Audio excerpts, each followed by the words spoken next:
नाना पाटेकर सिर्फ फिल्मों में नहीं, रियल लाइफ में भी किसी सरफिरे गैंगस्टर से कम नहीं है। अगर मैं एक्टर नहीं होता तो मैं अंडरवर्ल्ड में होता। नाना फिल्म इंडस्ट्री के लोग ये कहते हैं और उनमें ये इंप्रेशन है कि बहुत शॉर्ट टेम्पर्ड है। हाँ, ये बिल्कुल चिल्लाने लगता है, ये डांटने लगता है, लड़ने लगता है, झगड़ा करता है। लोग थोड़े पहले से डरते थे। मैं आई वाज टू वायलेंट। मैं सुनता बहुत कम था, बोलता बहुत कम था, मैं हाथ से ही बोलता था। तो उनको इतना डांटा कि उनकी आंख से आंसू निकल गए।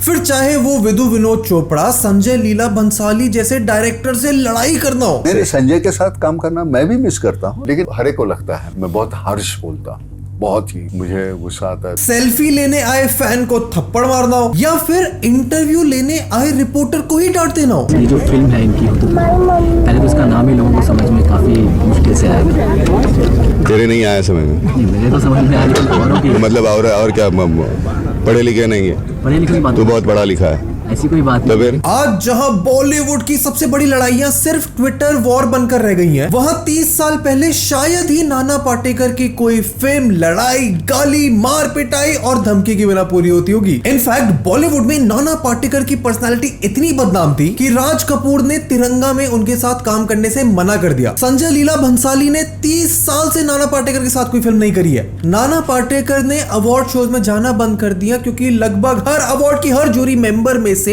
आधो के साथ तो नाना पाटेकर कभी ना कभी लड़के बैठे हुए हैं। मेरा तो प्रॉब्लम ये है कि जूरी में जो होते 4, 5, 6, उसमें से 3, 4 से तो मेरा झगड़ा हुआ होता है। राजनीति के सेट पर डायरेक्टर प्रकाश झा को नाना ने इतना डांटा कि उनके आंसू निकल गए। प्रकाश शाह जब राजनीति के सेट पर थे, उन्होंने आपसे कहा गाना गाने के लिए, तो उनको इतना डांटा कि उनकी आंख से आंसू निकल गए। और नाना का वो गुस्सैल नेचर जिसे वो खुद एक्सेप्ट करते हैं, वो शायद कुछ हद तक तुम्हें समझ आ भी सकता है, क्योंकि द फैक्ट इज कि नाना पाटेकर की माँ अपेरेंटली एक गैंगस्टर फैमिली से बिलोंग करती थी। हमारे माँ की तरफ से जो सभी जो है ना, सब अंडरवर्ल्ड वाले। और नाना पाटेकर अगर अपनी टीनेज में ही थिएटर में ना घुसते तो शायद वो खुद आज एक अंडरवर्ल्ड के डॉन होते। हम वैसे ना बने, इसलिए हमें उठा के माँ गाँव लेके गई, नहीं तो हम भी वहीं होते। पर इतनी प्रॉब्लमैटिक पर्सनालिटी, इतना डिमांडिंग, डिमीनिंग नेचर होने के बावजूद नाना पाटेकर 45 साल से बॉलीवुड में रेलेवेंट कैसे हैं? This kind of face, this kind of attitude, person can linger here in this industry for 50 years.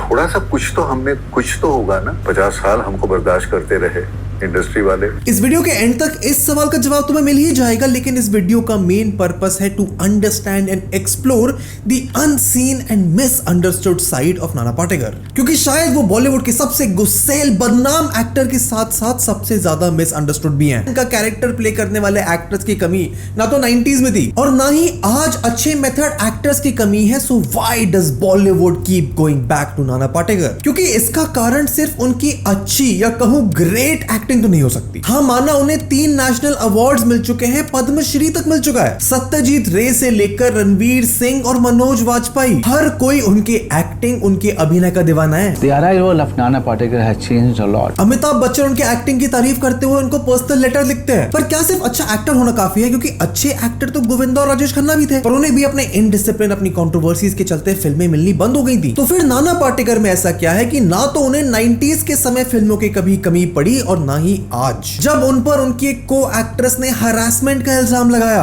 उनके शॉर्ट टेम्पर, अड़ियल और कंट्रोलिंग नेचर के किस्से मशहूर हैं, जब उन्हें हिंदी भी ढंग से नहीं आती। यार इतनी अच्छी मैं हिंदी बोल लेता ना, मैं बहुत बड़ा एक्टर बन जाता है। ना तो नाना पाटेकर का बैकग्राउंड फिल्मों का है, ना ही वो फिल्मों में फिट होने की कोशिश करते हैं। तो इस सब के बावजूद नाना पाटेकर की जो शायद 90s के एक फॉरगॉटन हीरो होने चाहिए थे, आज इतनी कल्ट फैन फॉलोइंग कैसे है, वो भी बिना किसी पीआर के? कल्ट ऑफ नाना पाटेकर समझने से पहले चैनल को सब्सक्राइब करो, वीडियो को लाइक करो, वरना तुम्हारे लिए रस्टी भाई हर हफ्ते ऐसी डीप डाइव्स पॉप कल्चर के बारे में कैसे लेके आएंगे। नाना पाटेकर या कहूं विश्वनाथ पाटेकर का जन्म 1951 में एक well to do Marathi family में हुआ था, जहां उनके पिता का टेक्सटाइल प्रिंटिंग का बिजनेस था और उनकी माँ वेरी इंटरेस्टिंगली एक अंडरवर्ल्ड गैंगस्टर फैमिली से आती थी। हमारे माँ की तरफ से जो सभी जो है ना, सब अंडरवर्ल्ड वाले। पर एक ही झटके में सब कुछ तब बदल जाता है जब नाना पाटेकर के पिता के बिजनेस पार्टनर धोखे से एक गलत डॉक्यूमेंट पर सिग्नेचर करवा के उनसे सब छीन लेते हैं। वो अचानक से कहीं कुछ ऐसा हादसा हुआ कि एक रात में वो सब कुछ चला गया। उनका पूरा बिजनेस, सोर्स ऑफ इनकम सब चला जाता है। वो किसी ने उसको गफला कर दिया और हो गया। उनके साथ बिजनेस में धोखाधड़ी हुई। हाँ। I know it sounds like a Bollywood movie का स्टोरी, पर सच था ये कि 7वीं क्लास में पढ़ने वाले नाना पाटेकर को अपना घर चलाने के लिए मूवी के पोस्टर्स को प्रिंट करने का काम करना पड़ता है पैसे कमाने के लिए। घर से 8 किलोमीटर पैदल जाना, 8 किलोमीटर वापस आना। 13 साल के नाना पाटेकर उस समय 1964 में एक वक्त के खाने और 35 पैसे कमाने के लिए कुछ भी करने को तैयार थे। तो 8 किलोमीटर पैदल जाओ, 8 किलोमीटर पैदल चल के आ जाओ। 16 किलोमीटर चलना पड़ता था, 35 रुपए मिलता था और एक वक्त का खाना मिलता था। ये पैसे कमाने का स्ट्रगल उनका कॉलेज तक चलता रहा। उन्होंने कैलीग्राफी सीखी। लेटरिंग का ज्यादा काम था मेरा, स्पेशलाइज मैंने लेटरिंग में किया था। 15-15 रुपए के लिए रात को जीब्रा क्रॉसिंग्स पेंट करी। हम ये जेब्रा क्रॉसिंग रहती थी ना, हाँ जी हाँ जी, वो हम पेंट करते थे, हमको 15 रुपए मिलते थे। पर जेजे स्कूल ऑफ आर्ट्स ने नाना पाटेकर को फिर कुछ ऐसा दिया जिसको वो फाइनली अपनी आइडेंटिटी मान सकते थे। अपना प्राइड, टैलेंट और इनसिक्योरिटी को छुपाने के लिए एक जरिया मान सकते थे, और वो थी एक्टिंग।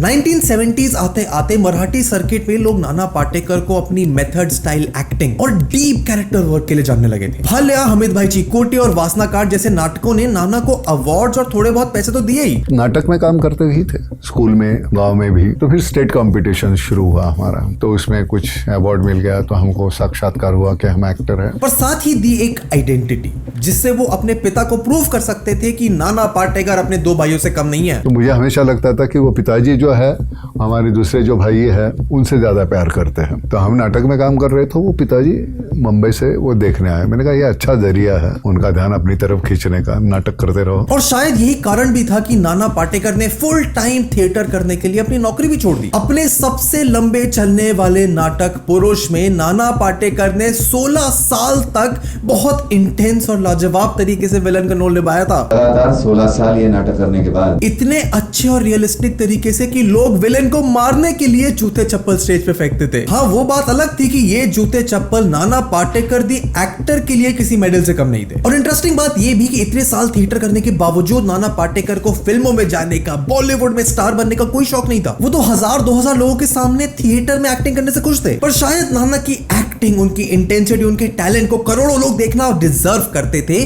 और इस बात का सबसे पहला एहसास हुआ उनकी मराठी को स्टार स्मिता पाटिल को, जो उस समय तक बॉलीवुड में ठीक ठाक काम कर चुकी थी। एंड स्मिता ने नाना को बॉलीवुड में आने के लिए फोर्स किया, क्योंकि शायद वो जान चुकी थी कि नाना कितने बड़े एक्टर बन सकते हैं। एंड इन द एंड हुआ भी कुछ ऐसा ही। 1978 में नाना पाटेकर ने गमन मूवी के साथ बॉलीवुड में अपना डेब्यू करा, और अगले 20 सालों में नाना पाटेकर बन गए बॉलीवुड के ग्रेटेस्ट मेथड एक्टर्स में से एक। और सबसे इंटरेस्टिंग बात यह कि गरीबी, गुमनामी, लैक ऑफ एक्नॉलेजमेंट की दिक्कतें जो बॉलीवुड में मेथड एक्टर्स को फेस करनी पड़ती थी, नाना पाटेकर ने उनमें से एक भी नहीं देखी। गमन और आज की आवाज जैसी कुछ और फिल्मों में सपोर्टिंग रोल्स करने के बाद नाना को अपना पहला बड़ा ब्रेक मिला 1986 में रिलीज हुई फिल्म अंकुश से। अगर तेरे को पता नहीं है ना तो बताता हूँ, गणपति तेरा या मेरा है एक ही, और डूबेगा भी एक ही पानी में।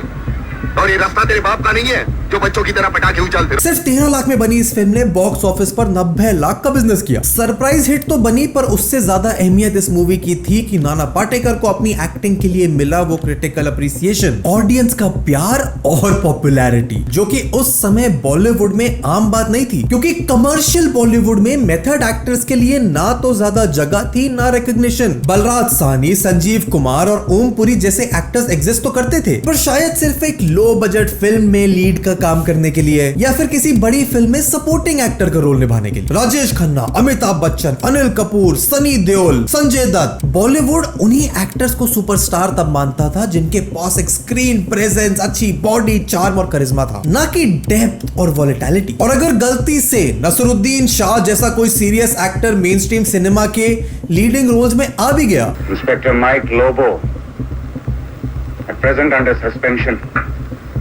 for being under the influence of alcohol, तो तब ऑडियंस को पता था कि उनसे क्या एक्सपेक्ट करा जा सकता है। एक सीरियस सी, क्वाइट सी मूवी जिसके एंड में शायद एक सोशल मैसेज होगा। लेकिन इस हालत में तुम अकेली सड़क पे क्यों निकलती हो? चलना पड़ता है, 2 जून की रोटी के लिए चलना ही पड़ता है। जिसको क्रिटिक्स और फिल्म मैगजीन की तारीफ तो मिलेगी, पर बॉक्स ऑफिस पर कुछ खास नहीं करेगी। But this was about to change with Nana Patekar. 1989 में आती है परिंदा। क्या नहीं था उसके पास? पैसा था, गाड़ी थी, बंगला था, बच्चा था, बच्चे को मार डाला, खुद को जला डाला। हम क्या किया? देखते बैठा, भूल गया। 1992 में तिरंगा। जब तक हमारे डिपार्टमेंट के गद्दार और खादी के कपड़े के पीछे छिपे हुए दरिंदे जिंदा रहेंगे ना, ये चिताएं ऐसी ही जलती रहेगी, एक के बाद एक। 1994 में क्रांतिवीर, आ गए मेरी मौत का तमाशा देखने। 1996 में अग्नि साक्षी। क्यों भाई इतना शोर क्यों मचा रहे हो? किस बात के लिए खुश हो इतने? अगर खुश हो तो खुश रहो, ढिंडोरा क्यों पीट रहे हो? इन फिल्मों ने ना सिर्फ नाना पाटेकर को एक कमर्शियली सक्सेसफुल मेथड एक्टर बनाया, बल्कि नाना को एक raw, super realistic, angry, intense character roles play करने वाले एक्टर के रूप में एस्टैब्लिश कर दिया। परिंदा में अन्ना बनकर एक साइकोलॉजिकल गैंगस्टर प्ले करना, क्रांतिवीर में प्रताप नारायण तिलक बनकर करप्शन, इनजस्टिस और फेक नेशनलिज्म पर मोनोलॉग देना, तिरंगा में द लेजेंडरी राजकुमार के साथ एक सीरियस इंस्पेक्टर का रोल निभाना और अग्नि साक्षी में कंट्रोलिंग, अब्यूजिंग और डरा देने वाला विलन बनना। नाना की ये फिल्में उस समय आई जब बॉलीवुड में सॉफ्ट रोमांटिक मूवीज का चलन था। शाहरुख खान, सलमान खान, आमिर खान में द न्यू चॉकलेटी लवर बॉय बनने का कंपटीशन चल रहा था। हम आपके हैं कौन, दिलवाले दुल्हनिया ले जाएंगे जैसी मूवी सुपर हिट हो रही थी। उस समय नाना की ये सीरियस, रियलिस्टिक, इंटेंस रोल्स ना सिर्फ बॉलीवुड के ट्रेंड पर एक कैड़ा थप्पड़ था, बल्कि एक स्टेटमेंट भी थी कि एक मेथड एक्टर भी कमर्शियली सक्सेसफुल हो सकता है, बॉलीवुड में सुपरस्टार बन सकता है, एक कल्ट फॉलोइंग एस्टैब्लिश कर सकता है। और कल्ट भी कोई ऐसा वैसा नहीं। क्रांतिवीर के लास्ट मोनोलॉग तो उन लोगों को भी याद है जो 1994 में शायद पैदा भी नहीं हुए। धर्म के नाम पर ये तुम्हें बहकाते हैं, तुम एक दूसरे के गले काट रहे हो। काटो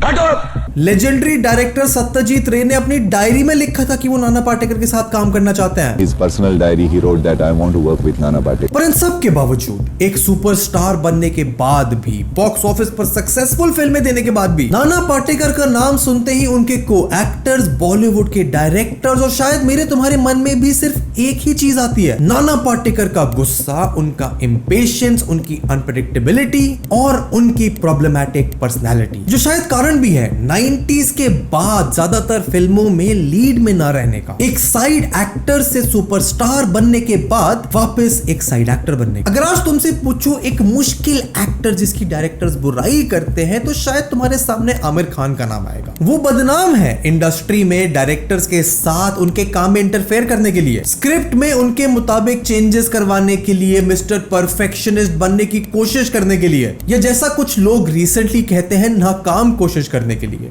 उनके ऊपर भी हमने एक डिटेल वीडियो बनाई है, तुम जाके देख सकते हो। पर तब भी आमिर खान की किसी डायरेक्टर के साथ किसी सीरियस नोक झोंक हाथापाई वाली खबरें तुम्हारे सामने नहीं आई। क्रिएटिव फील्ड में डिफरेंस ऑफ ओपिनियन तो एग्जिस्ट कर ही सकता है, पर इन डिफरेंसेस को हैंडल करने का जो तरीका नाना पाटेकर का था, अगर उस समय पापराजी और सोशल मीडिया कल्चर होता तो नाना पाटेकर शायद कब के कैंसिल हो चुके होते। क्योंकि अपनी पहली super hit cult classic film परिंदा के दौरान नाना पाटेकर की विदु विनोद चोपड़ा के साथ सेट पर लंच ना मिलने पर लड़ाई हो गई। पहला झगड़ा परिंदा में नाना से ये हुआ था कि उसने खाना मांग लिया था दोपहर को। मैंने कहा घर से नहीं लाया खाना, और गाली गलोच तो छोड़ो, बात हाथापाई तक पहुंच गई, जिसमें नाना का कुर्ता तक फट गया जो उन्हें अगले सीन में पहनना था। उसने माँ बहन की गाली दी और मैंने उसका कुर्ता फाड़ दिया। आई नो थोड़ा सरप्राइजिंग है टू हियर दिस, पर नाना पाटेकर को इस चक्कर में अपना वो सीन मूवी में सिर्फ बनियान में करना पड़ा था। वो शॉट उसने बनियान में किया है क्योंकि कुर्ता फट गया था। पर डायरेक्टर पर हाथ उठाना, गाली गलौज करना, अपनी रेप्यूटेशन की परवाह किए बिना लड़ाइयां करना,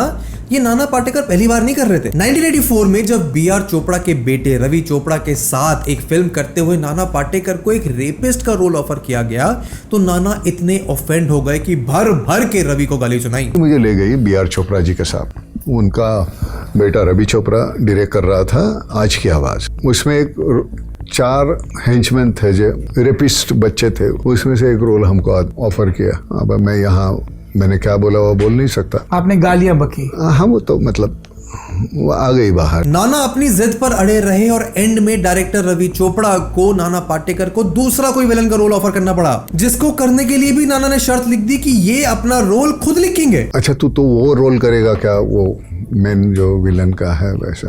मैंने कहा एक शर्त पे मैं लिखूंगा, वो जो है लिखा हुआ वो सही नहीं है। बहुत से लोगों को शायद ये पता नहीं होगा, but besides being a great actor, Nana Patekar को सिनेमा की, फिल्मों की, ऑडियंसेस की इतनी समझ है कि अपने ज्यादातर रोल्स, डायलॉग्स और कैरेक्टर्स वो डायरेक्टर के साथ बैठ के खुद लिखते थे। तो स्क्रिप्ट के दौरान ही हमारा उनके डिस्कशंस हो जाते, उनकी तरफ से भी बहुत सारे एडिशन ऑल्ट्रेशन हुए। वो बोला मैं ऐसे नहीं बोलूंगा, चाहे ये लाइन नहीं बोलूंगा, मैं इसको एक्सप्रेशन से कह दूंगा। हाँ, क्रेडिट्स में भले ही उनका नाम ना आए, पर पर नाना पाटेकर की हर लड़ाई, हर हाथापाई, हर गाली गलौज सिर्फ एक पर्पस के लिए होती थी, और वो था उस फिल्म को, उस किरदार को बेहतर बनाना। बिकॉज आमिर खान को तो लोग आज जानते हैं, पर उनसे पहले नाना Patekar is the true Bollywood perfectionist. और झगड़े किसके लिए?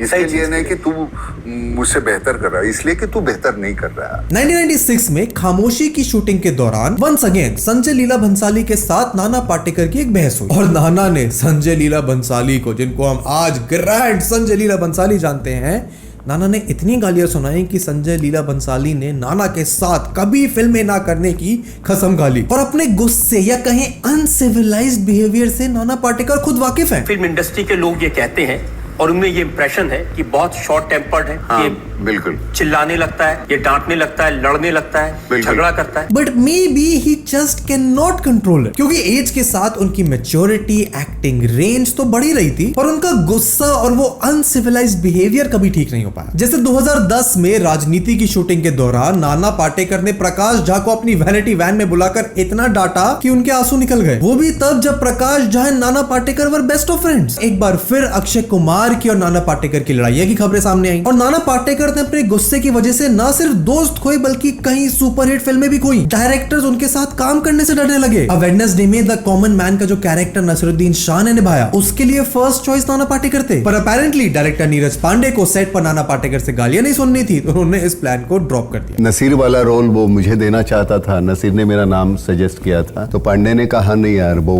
कहीं मार खाना पड़ेगा। नाना पाटेकर जिनको 3 नेशनल अवार्ड मिल चुके हैं, उनको अवार्ड्स तक मिलने बंद हो गए, क्योंकि लगभग हर जूरी मेंबर के साथ नाना पाटेकर कभी ना कभी लड़के बैठे थे। मेरा तो प्रॉब्लम यह है कि जूरी में जो होते 4, 5, 6, उसमें से 3-4 से तो मेरा झगड़ा हुआ होता है। पर एक चीज थी जो उन्हें मिलनी कभी बंद नहीं हुई, और वो था बॉलीवुड में काम। क्योंकि कितनी भी बड़ी कंट्रोवर्सीज हो जाए, कितने ही लोग नाना पाटेकर को बॉयकॉट कर दें, पर सच तो ये था कि नाना पाटेकर की वैल्यू, इनकी एक्टिंग, सिनेमा की समझ और प्रेजेंस की वैल्यू को फैंस ही नहीं, मानो पूरा बॉलीवुड समझता था। और जैसा कि हमने बताया कि गोविंदा और राजेश खन्ना भी ग्रेट एक्टर्स थे, पर film making at the end of the day is a business. और अगर 2-4 गालियां लेने देने से, सेट पर लड़ाइयां करने से अगर फिल्म हिट हो रही है, एक कल्ट क्लासिक बन रही है, तो ज्यादातर प्रोड्यूसर्स और डायरेक्टर्स को इससे कोई खास दिक्कत नहीं होती। क्योंकि जो बात नाना पाटेकर को बाकी एक्टर से अलग बनाती है, वो है उनका passion, pursuit of perfection, commitment और उनकी डेडिकेशन। प्यार करो यार अपने काम से, ये काम नहीं है, ये मेरा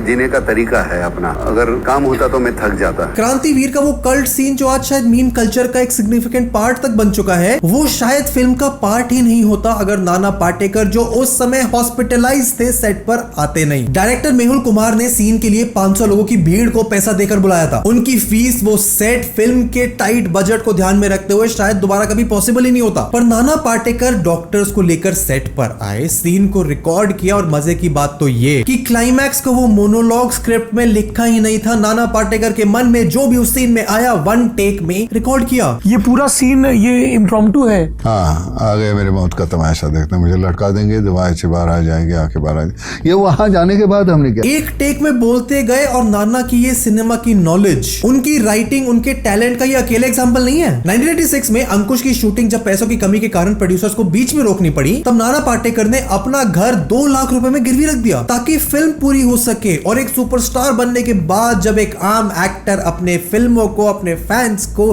फॉर ग्रांटेड लेने लगता है, नाना पाटेकर हर एक सीन को अगले दिन सेट पर परफॉर्म करने से पहले घर पर घंटों तक प्रैक्टिस करते थे। रात को मतलब पैकअप के बाद 100 बार रिहर्सल में अपने आप करता हूँ, ताकि अगले दिन सेट पर रीटेक ना लेना पड़े। मुझे जब रीटेक होता है तो बड़ा अपमान लगता है यार। प्रहार के लिए नाना पाटेकर ने 2.5 साल ट्रेनिंग करी। खामोशी में एक डेफ एंड डम बाप का रोल प्ले करने के लिए 14 महीने साइन लैंग्वेज सीखे। शायद यही कारण था कि दिलीप कुमार से लेकर रणवीर सिंह तक, रजनीकांत से लेकर अमिताभ बच्चन तक, सब नाना पाटेकर को बॉलीवुड के ग्रेटेस्ट एक्टर्स में रखते हैं। एक मेथड एक्टर होने के बावजूद नाना पाटेकर शायद इकलौते हैं जो प्रोड्यूसर्स के सामने करोड़ों रुपए की डिमांड रख सकते हैं। रिडली स्कॉट, जिन्होंने मॉडर्न सिनेमा की one of the most iconic film gladiator बनाई थी, वो 2008 में Leonardo D Caprio starrer film body of flies में नाना को कास्ट करना चाहते थे, पर नाना ने वो रोल रिजेक्ट कर दिया क्योंकि वो नहीं चाहते थे कि वो स्क्रीन पर एक टेररिस्ट का रोल प्ले करें। लेकिन टेररिस्ट का रोल क्यों करे यार? नाना के गुस्से, उनके इंपेशेंट नेचर और बोलने से पहले एक बार भी ना सोचने वाली आदत, इस सब ने उनके फिल्म करियर पर थोड़ा बहुत इफेक्ट भले ही डाला हो। 2-4 फिल्में उनको ना मिली हो, 2-4 अवार्ड हाथ से चले गए, पर बॉलीवुड उन्हें पूरी तरह से कभी भी कैंसिल नहीं कर पाया। और इसका कारण उनकी acting, financial success, cult classic फिल्में देना तो था ही, बट इन माय ओपिनियन उसका एक बहुत बड़ा रीजन था नाना पाटेकर खुद, जिसके बारे में हर न्यूज़पेपर, इंटरव्यू में लोगों ने, फिल्म मैगजीन्स ने लिखा और बोला तो बहुत कुछ, पर Nana Patekar the human being को समझने की कोशिश कभी नहीं करी। और यही कारण है that Nana Patekar is one of the most misunderstood Bollywood actors. हाँ, इसमें तो डाउट अभी तक नहीं है कि eight times Nana Patekar short tempered है,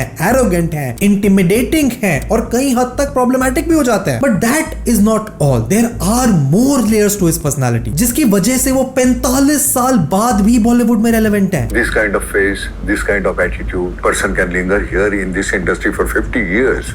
थोड़ा सा कुछ तो हम में कुछ तो होगा ना। 50 साल हमको बर्दाश्त करते रहे इंडस्ट्री वाले। पर इसके साथ एक सच और भी है कि शायद नाना पाटेकर ऐसे आखिरी एक्टर हैं क्योंकि ऐसी पर्सनालिटी को बॉलीवुड भी ज्यादा दिन तक बर्दाश्त नहीं कर सकता। बॉलीवुड में लगातार रेलेवेंट रहने का, लगातार साल दर साल फिल्में मिलते रहने का अगर कुछ एक मार्कर है तो वो है इंडस्ट्री में एक एक्टर की इमेज कैसी है, लोग उसे कैसे परसीव करते हैं, जर्नलिस्ट उनके बारे में क्या लिखते हैं, कंट्रोवर्सी से वो कितना दूर रहते हैं। पर नाना पाटेकर ने ना तो कभी अपनी इमेज खराब होने की चिंता करी, ना ही उसे इंप्रूव करने के लिए कभी कुछ किया। इवन इन टाइम्स, आज के टाइम्स जब पीआर मशीनरी अच्छे से एग्जिस्ट करती है, एंड मेरे नजर में ये शायद सिर्फ इसलिए है क्योंकि Nana Patekar is too real for the PR game. उन्हें जमीन से उठने के बाद, गरीबी और स्ट्रगल झेलने के बाद सक्सेस तो मिली, but unlike most of the Bollywood, Nana ने कभी अपने रूट्स नहीं छोड़े। शायद यही कारण है कि नाना पाटेकर आज भी हर जगह कुर्ता और गमछा पहनकर चले जाते हैं, फिर चाहे वो पॉडकास्ट हो, केबीसी का एपिसोड हो या उनकी नई फिल्म का लॉन्च हो, वो आज भी गाँव में रहते हैं, आज भी खेती करते हैं। पूना में नहीं रहते हैं, झूठ बोलते हैं। ये पूना से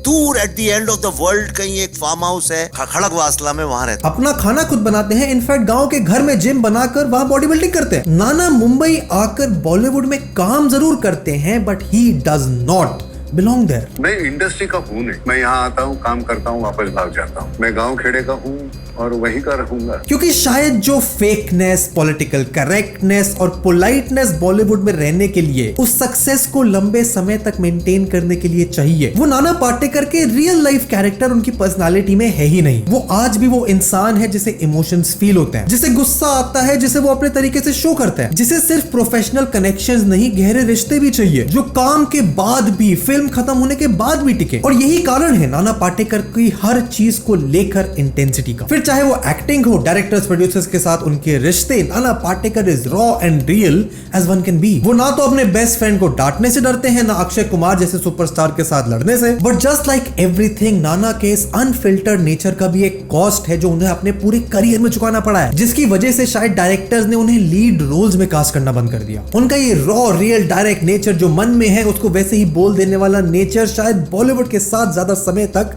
सिंक नहीं हुआ। इसलिए जब 2018 में तनुश्री दत्ता ने नाना पाटेकर पर हरासमेंट का आरोप लगाया, तब बॉलीवुड से नाना पाटेकर को ज्यादा सपोर्ट नहीं मिला, क्योंकि उनकी इमेज, उनकी परसेप्शन, एक्टर्स, डायरेक्टर के साथ उनकी लड़ाइयों के किस्से और कुछ हद तक स्क्रीन पर निभाए गए नाना पाटेकर के किरदार, सब कुछ नाना पर लगे एलिगेशन सच है इस तरफ पॉइंट कर रहा था। इवेंचुअली कोर्ट ने नाना को क्लीन चिट दे दी, पर इससे ये जरूर पता चल गया कि इंडस्ट्री में इतने साल काम करने के बावजूद ज्यादातर लोगों को नाना पाटेकर की तरफ कोई एम्पैथी नहीं थी। लोग उन्हें पूरी तरह से कभी समझ ही नहीं पाए, क्योंकि वो जितने कठोर, बेबाक और गुस्से वाले हैं, उतने ही सॉफ्ट, इमोशनल और फेमिनिन भी हैं। नाना की एक ऐसी साइड है जिसे मीडिया ने कभी ग्लैमराइज नहीं किया। Working with Nana Patekar has been a pleasure up till now because he is a thorough gentleman, a very helpful, cooperative person. News channel पर कभी उसकी बात नहीं हुई और नाना पाटेकर को खुद अपनी अच्छाई के बारे में बात करने की शायद आदत ही नहीं। तो चलो हम कर लेते हैं, क्योंकि 2015 में जब नाना ने महाराष्ट्र के किसानों को अपनी जान लेते देखा तो उन्होंने अपनी नई कार के लिए जोड़े हुए 1.5 करोड़ रुपए किसानों के परिवार को डोनेट कर दिया। हम एक नई गाड़ी खरीदना चाहते थे, हमने पैसे इकट्ठा कर लिए थे, 1.5 करोड़ रुपए हमने रख दिए, नई गाड़ी लेते हैं। चलो, टीवी देख रहा था, किसान ने आत्महत्या की थी, उसके फैमिली का इंटरव्यू चल रहा था। हमारा ये दोस्त है मकरंद अनासपुरे, मराठवाड़ा का, तो उसको हमने फोन किया। मैंने कहा 1,000 जो है जिन्होंने आत्महत्या की है उनके फैमिली को 15,000 का एक चेक भेज दो, 15। 1.5 करोड़ खत्म हो जाएंगे। उस इंसिडेंट से उन्हें इतना हार्ड हिटिंग रियलाइजेशन हुआ कि अपनी दोस्त मराठी सिनेमा की अपनी दोस्त मार्कंड अनासपुरे के साथ मिलकर नाम फाउंडेशन को एस्टैब्लिश किया किसानों के खेतों में पानी पहुंचाने के लिए। और नाना पाटेकर जो आज भी खेती करते हैं, उन्हें शायद एक पर्सनल लेवल पर पता है कि एक किसान के लिए, उसके परिवार के लिए वो फसल कितनी जरूरी है। 2013 में जब अनशन पर बैठे अन्ना हजारे की तबीयत खराब हुई तो नाना उनसे जेल में मिलने गए। 2020 में जब सुशांत सिंह राजपूत की मौत हुई तब नाना पाटेकर पटना जाकर सुशांत के पिता से मिले, क्योंकि शायद नाना पाटेकर जानते थे कि अपने बेटे को खोने का दुख क्या होता है। और ये तो फिर भी पिछले 10-12 सालों की बात है। 1999 में नाना पाटेकर तो ऐसे थे जब उन्होंने कारगिल वॉर में लड़ने के लिए बॉर्डर पर जाने के लिए उस समय के डिफेंस मिनिस्टर जॉर्ज फर्नांडिस को फोन मिलाया, उनसे परमिशन ली और 2 महीने तक इंडियन आर्मी में सर्व करके भी आए। जो नाना पाटेकर अपने से इंटरव्यू लेने आए जर्नलिस्ट या फैन को थप्पड़ मारने से पहले नहीं सोचते, जिन्हें शायद हिंदी तक ढंग से नहीं आती, वो माधुरी दीक्षित के प्यार में 3 मिनट लंबी कविता सालों बाद तक याद रखते हैं। माधुरी के लिए कहा था तो आज तक भुलाने में। एंड नाना पाटेकर का ये रूप, उनकी ये सॉफ्ट इमोशनल साइड लोगों ने भले ही ना देखी हो, पर ये एग्जिस्ट तो करती है। अपने को एक्टर्स के लिए चिंता, समाज को बेहतर बनाने की उनकी मुहिम और फिल्मों की तरफ उनका पैशन, यकीन करना मुश्किल है पर ये सब उसी पर्सनालिटी का पार्ट है जिसके लिए नाना पाटेकर बॉलीवुड में बदनाम है, जिसकी वजह से लोग उन्हें परिंदा का वो विलन मानते हैं जो बात बात पर अपना माथा पीटता है। पर जिन लोगों ने नाना पाटेकर की ये साइड देखी है, उन्हें पता है कि नाना पाटेकर जितने गुस्सैल, इंपल्सिव, इंटेंस, एंग्री हैं, शायद उनके दिल में इंटेंशंस हमेशा बहुत साफ हैं। And that is why Nana Patekar is probably the most misunderstood actor of Bollywood. अगर वीडियो पसंद आई तो वीडियो को लाइक और चैनल को सब्सक्राइब जरूर करें। अपने थॉट्स मुझे कमेंट्स में बताओ। और ऐसी एक और वीडियो यूट्यूब एल्गोरिथम तुम्हें कह रहा है कि तुम्हें बहुत पसंद आएगी। डीप डाइव्स की पूरी एक प्लेलिस्ट है, हर हफ्ते तुम्हारे लिए वीडियोस लाते हैं। चैनल को सब्सक्राइब करो, वीडियो को लाइक करो। I will see you in the next one. Good bye.